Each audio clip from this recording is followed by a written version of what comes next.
When it comes to investing, there is one thing, just one thing that you do not want to do, and that is lose money. Nobody wants to take their hard-earned money, put it in the stock market, and lose. So, what are the best ways to reduce some of those losses and in some ways avoid them, and how can you use this in your daily investing habits? Let's go ahead and break it down.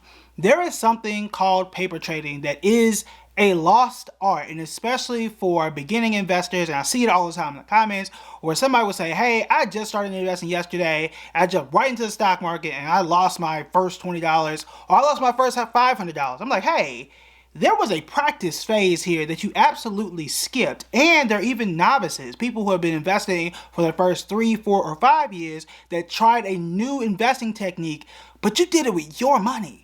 Don't do that. There is a way for you to practice investing techniques without using your own money. So let's talk about what paper trading is, how it works, what are all the things that you need to know about it.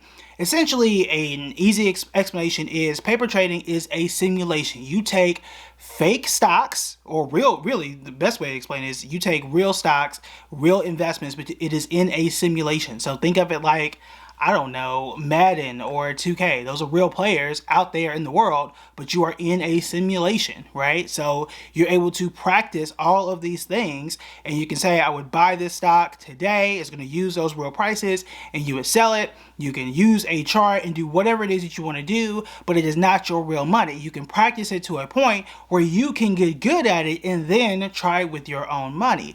There are advantages and disadvantages for doing this. The advantage of doing it is you get to see how your technique, if that is what you want to call it, would work. I did this for the first 2 years. When I did it, I was much younger. I was in my 20s, and I did it with a few friends. We got involved in the stock market, and I got to see firsthand what volatility was. When I thought I was invincible, and I thought I picked a few stocks, I would never lose money, and then my account dropped by half, I got to see, this is how the stock market worked. And because we did it for an entire year, I also start to see, the stock market also goes back up. So if you are brand new to it, especially if you're on the younger end, it could make a lot of sense for you to practice. If you are somebody that wants to trade often and get into and out of stocks more often, please use a paper trading app. I'm going to give you a few of those as well near the end of the video. So try those out first, even if it's for a week or two, just to see how the stock market works before you go out there and do it on your own. It is valuable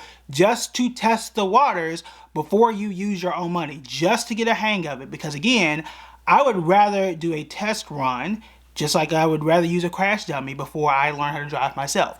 Even when I was doing driver's school, and I don't know if they do this now because I'm old, we did a simulation, right? We would sit in, there was like a video in front of you, and you would turn the wheel and stuff. My first time getting behind a wheel was not out there in the street, okay? Practice first. Play a video game first before you get out there in the street and do things with your own money. So those are rather some of the advantages. Now, disadvantage is some people tend to be more risky when it's not their real money. Okay, so you do want to be careful there. For example, I know for Investopedia, you can set it to where you have $1 million or $100,000. So you can set yourself up and say, I'm going to invest $100,000 here. I made $1,000 in a day. Well, that's because you took on way more risk than what you would in real life, because with real money, you might not do that because you don't have that much money, right? So would you really bet that much money on a single stock and really kind of do all those things? Probably not. So you do want to be aware of that. Also, if you are someone who, I would say, 25 and up, I would not do this for an extended period of time. So I would not do this for a year or more. The reason why is because while it is important to practice and learn, number one, you can practice and learn at the same time that you are doing things in real life. That's one thing. But also, if you are practicing for too long, that is an entire year that you were not also investing, because time is still passing in the background. Now, when I was super young, right, in my early 20s, I really hadn't much money to invest anyway. So, there was nothing I missed back then. Fractional shares were not a thing either. So I really wasn't missing out on anything. But in this day and age, right, where you can invest $10, $15, $20 and you do have a real job, you can invest in a 401k and all type of stuff, you don't really want to miss out on what's going on in the market, especially now. So for example, in the last 6 months, Nvidia at the time that we're doing this video was up 170% in 6 months.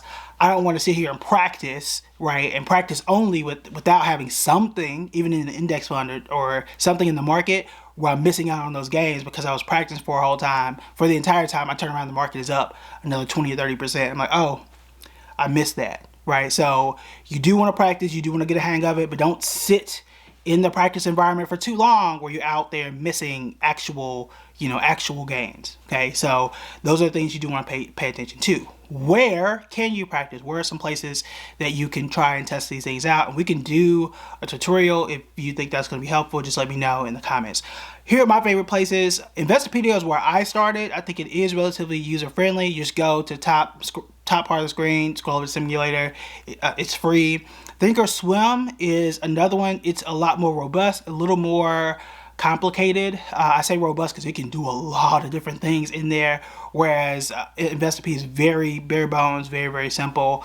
Now, Thinkorswim was recently acquired. I say recently, I know it's definitely last year, recently acquired by Charles Schwab. So a lot of stuff is changing and very different now than what it was when I was on it. Much heavier, what's the best way to say that? When I was on a lot more not too long ago. So that is much different than what it was, but it's still out there. It is still free. You can sign up, but you do have to have an account. Again, that you don't have to have a bunch of money to have an account there, but that is one way. And then Webull. I'm not the biggest fan of Webull, but the advantage there is you can have a free account too. You don't have to have a whole bunch of money for that. And you have a mobile app both for Thinkorswim and for Webull, and you can practice in both of those environments. Again, when I first started using Webull, this was maybe 2020, they reached out to me to say, hey, do you want to do a promotion and like try out our app? I didn't like it, so I didn't tell y'all about it. Okay, if I don't like it, I don't promote it. That's how I roll. But maybe it's changed, I don't know. But it is a popular place that people do use, and it is an option for you. Now, as you are getting your sea legs or stock legs, whatever it is you want to call it, you do need a place to, or a few stocks to practice with, because I give you things to put on your watch list. You guys know how to research. We have videos on how to research, but you may want to say, okay, he likes these 5 stocks. Let me try it in the simulator. Let me see how it does, right? And then perhaps do more research and decide to put it in your own account. This is one opportunity to take that, put it in a practice environment, see how it does. But what stocks should you practice with? If you want to know what some of my favorite stocks are right now, you want to check out this video right here.